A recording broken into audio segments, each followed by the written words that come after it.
Pengadilan Negeri Tabanan Rabu 8 Maret akhirnya mengeksekusi tanah ayah desa atau tanah pekarangan desa di Banjar Adat Dajanten, Desa Banjar Anyar, Kecamatan Kediri, Kabupaten Tabanan seluas 469 meter persegi.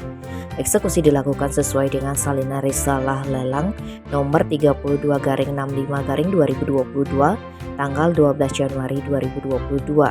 Tanah ayahan desa ini menjadi sengketa karena status tanah yang sebelumnya ditempati oleh almarhum Nengah Sulastri yang dinyatakan putung atau tanpa keturunan oleh Desa Adat Dajanten per tanggal 17 Januari 2017 disertifikatkan menjadi tanah milik pribadi dan dijadikan jaminan pinjaman di salah satu BPR di Denpasar. Pantauan koran Bali Express di lokasi eksekusi melibatkan alat berat dan puluhan personel Brimob dari Polres Tabanan untuk melakukan pengamanan. Proses eksekusi ditonton ratusan warga Dajanten. Panitera atau juru sita Pengadilan Negeri Tabanan, Inyoman Windia menyebutkan eksekusi terhadap lahan tersebut berdasarkan risalah lelang yang ditetapkan pada tahun 2022. Namun pelaksanaan eksekusi sempat tertunda karena pihak desa adat yang diwakilkan oleh Bendesa Adat dan klien adat sempat mengajukan upaya perlawanan hukum ke Pengadilan Negeri Tabanan. Namun gugatan perlawanan secara perdata dinyatakan tidak dapat diterima karena mengandung cacat formil.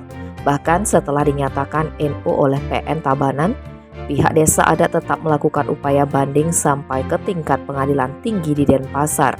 Hasilnya pun tetap sama, yakni gugatan dinyatakan gugur karena mengandung cacat formil atau menguatkan putusan sebelumnya di Pengadilan Negeri Tabanan.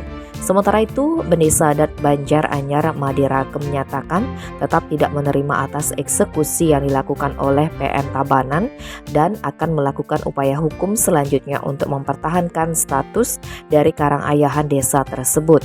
Adapun bentuk upaya hukum yang akan dilakukan adalah tindak pidana pemalsuan dokumen karena disebutkan Rake status dari pemilik lahan sebelumnya adalah putung atau tanpa keturunan.